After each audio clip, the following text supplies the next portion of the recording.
नमस्कार. चॅनलला सबस्क्राइब करायला विसरू नका. पिंगा गपोरी पिंगा. आजच्या भागात आपण बघणार आहोत. इकडे श्वेता आणि वल्लरी घराच्या आत येतात तेव्हा वल्लरी तिला समजवत असते आपल्याकडे रघुचा फोन आहे, प्रेरणाताईंचा फोन आहे आणि ठाण्यापासून नाशिकपर्यंत हे दोन्ही फोन रघुकडेच होते. मग त्याच्यासाठी आपल्याला एका टेलिकॉम कंपनीकडे जायला लागेल आणि मी तुम्हाला जे सांगते ना त्या पत्त्यावरती तुम्ही जा आणि मी जसं सांगेल माझं नाव घ्या आणि त्यांना सांगा याची इन्फॉर्मेशन पाहिजे. म्हणजे कसं आपण प्रूफ करू शकतो की रघुस हे दोन्ही फोन घेऊन लोकेशन चेंज करत होता. म्हणजे कसं आपल्यासाठी अजून एक पुरावा होऊन जाईल. जसं आपल्याला रघुची लोकेशन मिळाली ना तसं आपल्याला पुढच्या गोष्टीही खूप इझिली मिळू जातील. तेवढ्यात मनोज म्हणायला लागतो हे सगळं तर ठीक आहे पण रघुचा पत्ता कसा लावायचा. तेव्हा वल्लरी म्हणते रघुचा पत्ता लावणं वाटते तेवढा सोपा नाही आहे. तेवढा श्वेताई म्हणायला लागते मला नाही वाटत त्याचा पत्ता आपल्याला एवढा लवकर मिळेल. तेव्हा तो म्हणतो पण पुष्पाचा तर पत्ता आपल्याकडे आहे ना. पुष्पाला नक्कीच माहिती असेल की ते दोघं होते कुठे आणि त्यांचं नेमकं प्रकरण काय आहे. आपल्याला हे तिथून कळू शकतं. तेव्हा वल्लरी म्हणते एकदाच्या आपल्याला रघु हातात लागला ना तर खूप मोठा पुरावा आपल्या हातात लागेल. तेव्हा मनोज म्हणायला लागतो मग मी एक काम करतो, मी पुष्पाकडे जातो आणि तिच्याकडून काहीतरी उकळवून घेण्याचा प्रयत्न करत असतो. तेव्हा वल्लरी म्हणते ठीक आहे तुम्ही सगळे आपापल्या कामाला पण कोणीही कोणती हलगर्जीपणा करू नका. सगळ्यांनी सेफ राहा. काही असेल तर मला कळवा. खरं म्हटलं तर वाटते तेवढं हे सोपं नसणार आहे. तेवढ्यात तिथे कैलास आलेला असतो. कैलासला बघता सगळ्यांच्या चेहऱ्याचा रंग उडून जातो. कैलास तिथे बसतो आणि म्हणायला लागतो काय ग खरं म्हटलं तुझ्या आयुष्याची सगळी मातीत झाली ना. मी तू नसताना खरंच खूप सुखात आहे, शांतीत आयुष्य आहे. पण तुझं काय ग, तुझं तर आयुष्य पुरेपूर बर्बाद झालं आहे. वल्लरी त्याला अडवण्याचा प्रयत्न करत असते. तेवढ्यात तो म्हणायला लागतो हे बघा वकिलीनबाई तुम्ही मध्ये मध्ये बोलू नका. मी माझ्या बायकोशी बोलत आहे आणि अजून सुद्धा माझं बोलणं कंप्लीट झालं नाही म्हणून तुम्हाला मध्ये मध्ये करायची गरज नाही आहे. काय ग तू तर एकदा तू स्वतःहून जीवघेणा हल्ला करण्यात नादामध्ये तुला जेलची हवा मिळाली आहे. आता ती तुझ्या दोन्ही मैत्रिणी आहेत त्या सुद्धा गेल्या आहेत आणि त्याच्याबरोबर तिचा तो आईतखाव आणि बावळट नवरा तो सुद्धा बरोबरच गेला आहे ना. बायकोचा एक नंबरचा बळीला आहे. खरं म्हणजे त्याच्याकडून काहीच झालं नाही आणि आता तुम्हाला तर जेल एवढी आवडते ना का येऊन जाऊन सगळं मातीमोलच करून टाकलं आहे ना. तुझ्या विना मी खूप खुश आहे पण तुला बायको म्हणून काहीच वाटत नाही. तेव्हा श्वेता म्हणायला लागते खरं म्हणजे मी असा काही हल्ला केलाच नव्हता आणि दुसरी गोष्ट म्हणजे अजून त्यांच्यावरती आरोप सिद्ध झाले नाही आहे. मग तुम्ही वाटेल ते बोलू नका. तेव्हा कैलास उठतो आणि म्हणायला तो काय ग तू आता माझ्यावरती आवाज चढवणार आहेस का. नवरा जेव्हा असतो ना तेव्हा बायकोला किंमत असते. नवरा जसं सांगेल तसं बायकोला वागायचं असतं, त्याच्याशी जुळून घ्यायचं असतं, त्याच्या सुखामध्ये स्वतःचं सुख बघायचं असतं. पण तुझ्याकडून ते काही झालंच नाही ना. खरं म्हणजे तुझ्यासारख्या बायकोला मी एवढे वर्ष जपत राहिलो ही माझी सगळ्यात मोठी चूक झाली आहे. तुझ्यासारख्या बायकोला मला जवळ सुद्धा घ्यायला पाहिजे नव्हतं. तुझे सगळे पाप आहेत मी लपून ठेवले पण आता तू माझ्यावरती उलटी आली आहे का. खरं आता तू हे सगळं भोगशील आणि तुला याची सगळ्याची शिक्षा मिळेल म्हणजे मिळेल. श्वेताला हे सगळं ऐकून खूप वाईट वाटत असतं.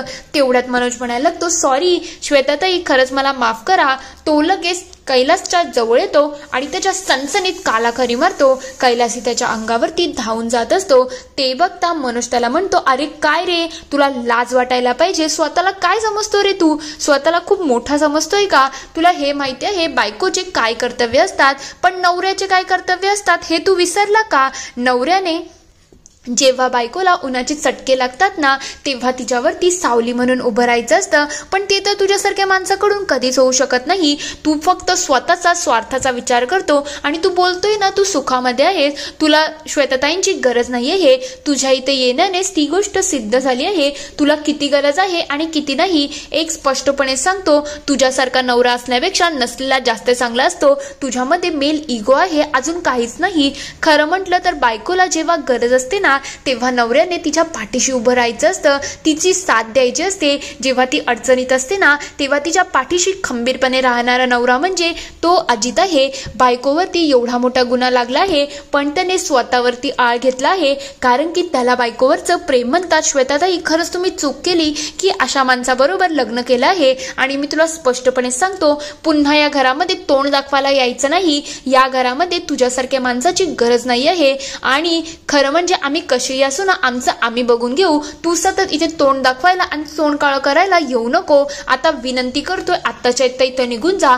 कैलासला तो जबरदस्ती तिथून पाठवून देतो. हे सगळं झाल्यानंतर श्वेतालाही थोडं वाईट वाटत असतं, म्हणून वल्लरी लगेच तिच्या जवळ जाते आणि तिला धीर देते. दुसरीकडे वल्लरी खूप चिडलेली असते. तेव्हा ती म्हणते, तेजाताई तुम्ही काय केलं हे तुमचं तुम्हाला तरी कळतंय का? तुम्ही जे केलं आहे ना त्याच्यामुळे सगळी केस किचकट बनवून टाकली आहे.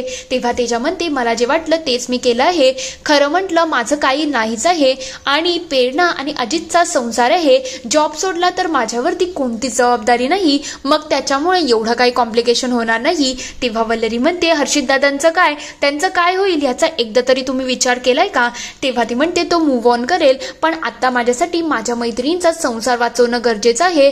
म्हणून त्यावेळेला मला जे वाटलं ते मी केलं आहे. त्यांच्या दोघांचा सुखाचा संसार होऊ दे एवढीच माझी इच्छा आहे. तेव्हा वल्लरी म्हणते, तुम्हाला काही समजतंय का? तुम्ही जे वागले आहेत ना त्यामुळे केस किचकट झालेली आहे.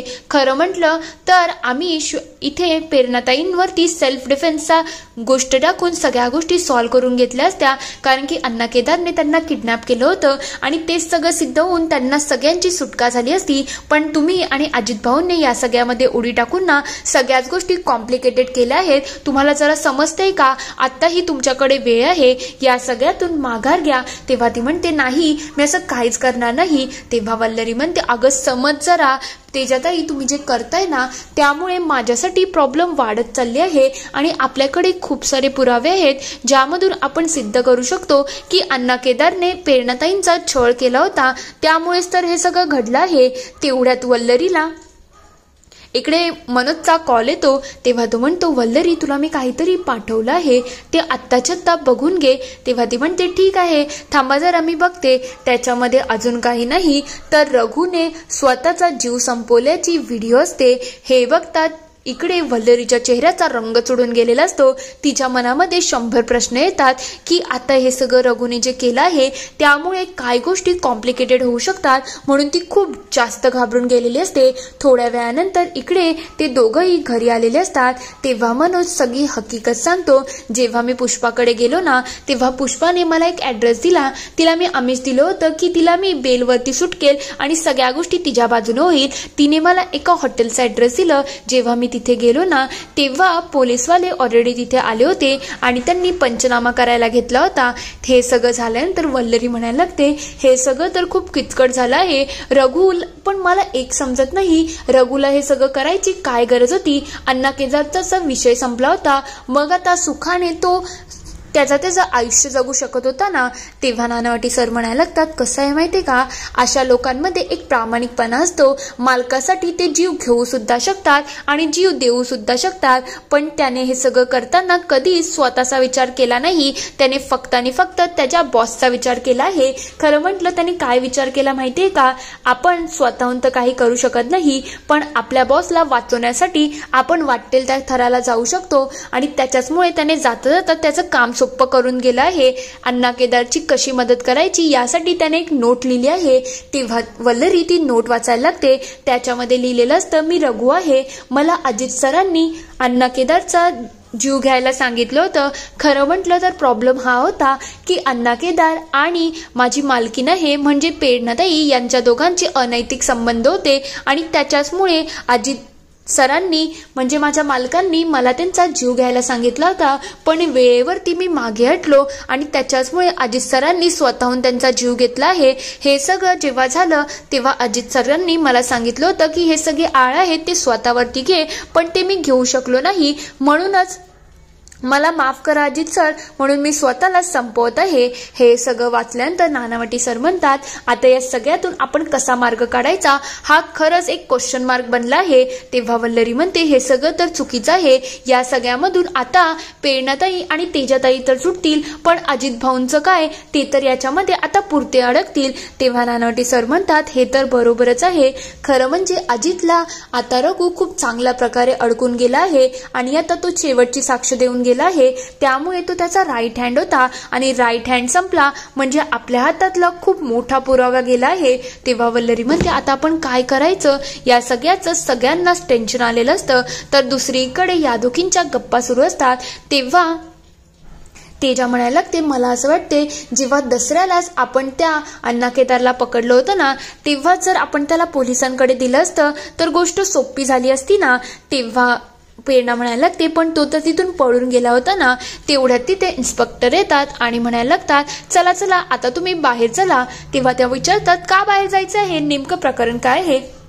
तेव्हा ते म्हणतात, आता आम्हाला समजलं आहे अण्णा केदारचा खरा खुनी कोण आहे. तेव्हा तेजा म्हणतात, तुम्हाला समजलं आहे खरा खुनी कोण आहे, मग आम्हाला काय तुम्ही सोडताय. खरं म्हटलं तर मीच तर त्याचा खून केला आहे, मग तुम्ही मला अटक करायला पाहिजे ना. प्रेरणाने याच्यामध्ये काहीच केलं नाही, तुम्ही तिला घेऊन जा. तेव्हा ते म्हणतात, तुम्ही वाटेल ते बोलू नका, आम्हाला समजलं आहे हे सगळं कोणी केलं आहे.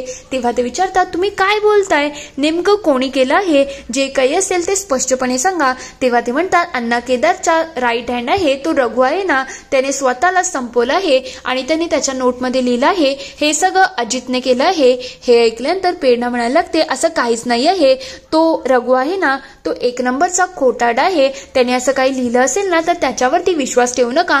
तुम्ही एक काम करा, मी तुमच्या हात जोडते, पाया पडते, पण एकदा माझी आणि अजितची भेट घडून आणवा. मी त्याला सगळं स्पष्टपणे आणि शांतपणे समजवेल, म्हणजे तो या सगळ्यातून बाहेर निघून जाईल. प्लीज ऐका ना माझं. तेवढ्यात तिला चक्कर येते आणि प्रेरणा तिथल्या तिथे कोसळते. हे सगळं बघितल्यानंतर तेजालाही खूप टेन्शन आलेलं असतं. इथे एपिसोड संपतो. पुढील भागात आपण बघणार आहोत, इकडे सगळ्याच गोष्टींचा उलगडा सुरू झालेला असतो आणि वल्लरीचं टेन्शन वाढलेलं असतं. तेव्हा ती म्हणते, तुम्ही नका काळजी करू, आपण या सगळ्यातून काही ना काही मार्ग काढू. तेवढ्यात मनोज सुद्धा म्हणायला लागतो, पुष्पाचं काय करायचं आणि बाकी सगळ्या गोष्टींतून कसा मार्ग काढायचा. या सगळ्यामुळे सगळ्यांचं टेन्शन वाढलेलं असतं. इकडे प्रेरणा घरी येते. तेव्हा ती म्हणायला लागते की वल्लरी काहीही कर आणि माझ्या अजितला या सगळ्यातून सोडून टाक. मी तुझे पाय धरते, तुझी माफी मागते, प्लीज सोडू नये या सगळ्यातून, प्लीज काहीतरी मार्ग काढ.